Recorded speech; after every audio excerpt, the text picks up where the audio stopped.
Hello les investisseurs, ici Julien et Rome. Bonjour à tous. On est ravis de vous retrouver pour cette seconde vidéo qu'on fait avec Rome. Et je suis ravi parce qu'à chaque fois qu'on se rencontre avec Rome, on fait l'étude de ces projets qui sont toujours de plus en plus atypiques et on va vous présenter tout ça dans cette vidéo. Avant ça, comme d'habitude, je vous invite à vous abonner à la chaîne et à nous mettre des petits commentaires en fin de vidéo pour nous dire ce que vous pensez du contenu. Si vous avez des questions, on vous répond personnellement. Mettez des pouces aussi, ça va booster l'algorithme.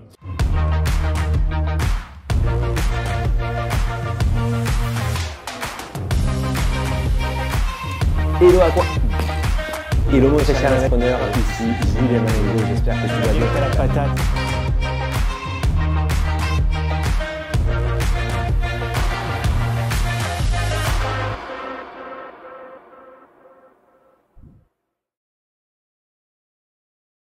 Du coup, Rome, Oui. c'est pas la première fois que tu interviens sur cette chaîne. Non. Et du coup, on est ravis de te retrouver. Alors, est-ce que tu peux nous expliquer un petit peu le lieu dans lequel on se trouve? Oui, bien sûr. Alors, aujourd'hui, le lieu, on est à Chalon-sur-Saône. Donc, c'est sur la route du vin, pas très loin de Lyon, à 1h30 de Lyon. Donc, c'est un contexte d'une ville où il fait, je crois, il y a 45 000 habitants.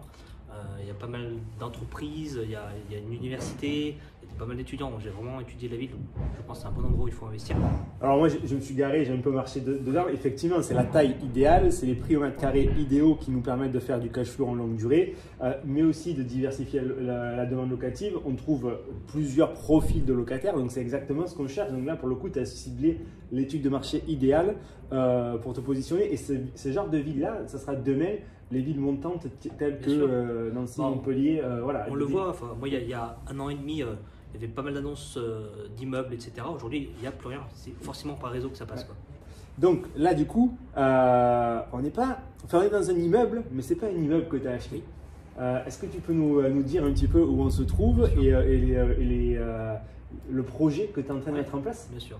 Donc ici, j'ai acheté un grenier donc il est sur 2 étages. Alors grenier, on va s'entendre, on va remettre les choses en perspective parce que c'est pas le petit grenier qu'on peut penser immédiatement. C'est un grenier de 250 mètres carrés, okay.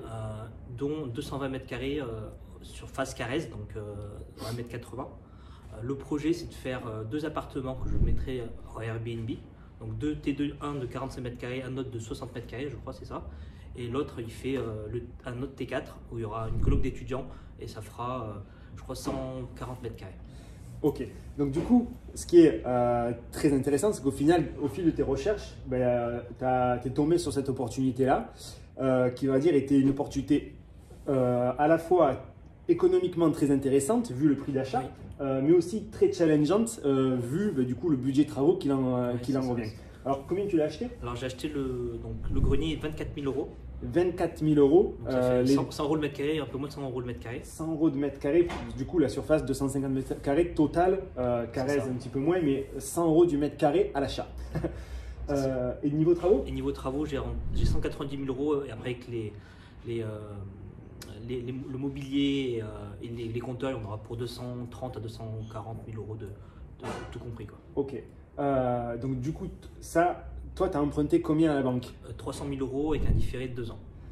Et alors là, ça devient très intéressant parce que quand on dit qu'au final, c'est très difficile à avoir du financement, là, on est dans un cas où l'immobilier que tu as acheté représente 10% pratiquement du prix, du coût total de l'opération.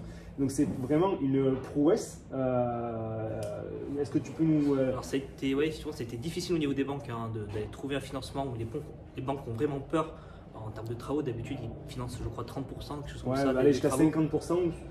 Et là c'était quand même plutôt difficile, donc je suis obligé de passer par un courtier qui m'a facilement trouvé une banque, mais trouver tout seul ça a été mission impossible pour moi.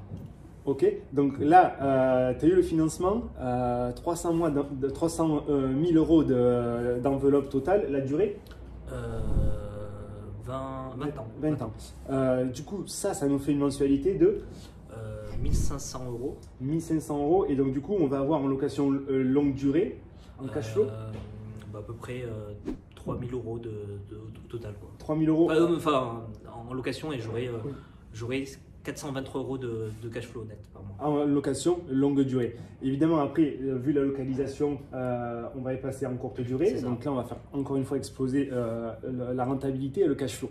Ce qui est très intéressant aussi dans ce projet, c'est la nature des travaux. Parce que là, du coup, on a fait le tour. Tu es en train de poser non pas 1, 2, 3 ou 4, mais 11 Velux. Sur lequel tu as fait les choses dans les règles, c'est-à-dire que tu as les autorisations de la mairie et des bâtiments de France. Idem pour la création des compteurs. Donc tu suis la méthode pas à pas pour faire les choses en règle. Bureau d'études parce qu'il y a des infrastructures à valider.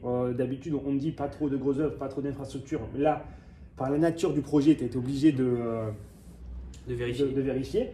Donc 11 Velux qui sont en train, juste au moment où on parle, dessous d'être posés. Là, on va remplacer aussi, on va les créer. En fait, on va créer.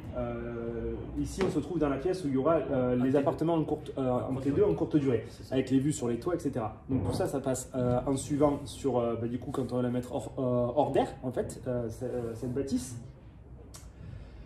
La création du cloisonnement, tu as pris du coup quelqu'un pour t'aider pour faire un dessinateur pour faire les plans. Ouais, c'est ça, bureau d'études pour les vérifications en fait, du coup, de la structure, parce qu'effectivement on va créer plusieurs appartements sur de l'ancien et effectivement c'est du bois, donc c'est très important de le vérifier. Autorisation de la mairie, bâtiment de France, ok. Du coup, c'est quoi la suite là? Donc là, ils sont en train de poser les fenêtres. Ouais. Le planning du... Le planning, alors, donc là, ça prend un peu de retard parce que le bureau d'études doit valider que tout soit ok. J'ai le rapport fin novembre. Et donc tous les travaux vont finir du coup plus avril-mai que mars. Okay. Et selon évidemment le verdict en fait du bureau d'études, ben, ça sera de l'ajustement à voir si on met 3 salles de bain, 3 cuisines ou s'il faut réduire, faire d'autres choix. Dans tous les cas, vu le cash flow qui est généré sur cette idée principale, sachant que bon, le dessinateur était aussi un architecte qui avait déjà passé une première fois, là c'est juste une ceinture et bretelles pour simplement la revente. En fait, le but c'est de pouvoir l'exploiter quelques années et le revendre, et on le revendra beaucoup plus facilement avec des garanties d'un bureau d'études qu'un architecte qui lui a déjà fait les plans, qui a déjà travaillé au dossier. Ça serait une garantie supplémentaire. Donc du coup, d'ici si tout se passe bien, d'ici l'été prochain. Ouais, d'ici l'été prochain, tout sera opérationnel. Mon objectif, je pense, c'est de louer, d'essayer déjà de louer la courte durée des appartements. Et en fonction de comment ça va se passer, c'est peut-être de revendre le projet. Parce que c'est vrai que je vais faire une très belle plus-value. Ça va être de l'ordre de 150 000 € et après il y aura 30 et 50 000 € d'impôt. Donc exploitation pendant quelques années en courte durée, revente 150 000 € de plus-value. Voilà, c'est ce qui est totalement possible. Alors j'espère que vous entendez parce que du coup il y a des artisans qui bossent dessous. Un conseil pour terminer? Bah écoutez, il faut foncer. Passez à l'action. Posez-nous vos questions, mettez des petits pouces pour booster la vidéo et on vous retrouve très prochainement pour une autre vidéo. Bye bye. Merci, au revoir.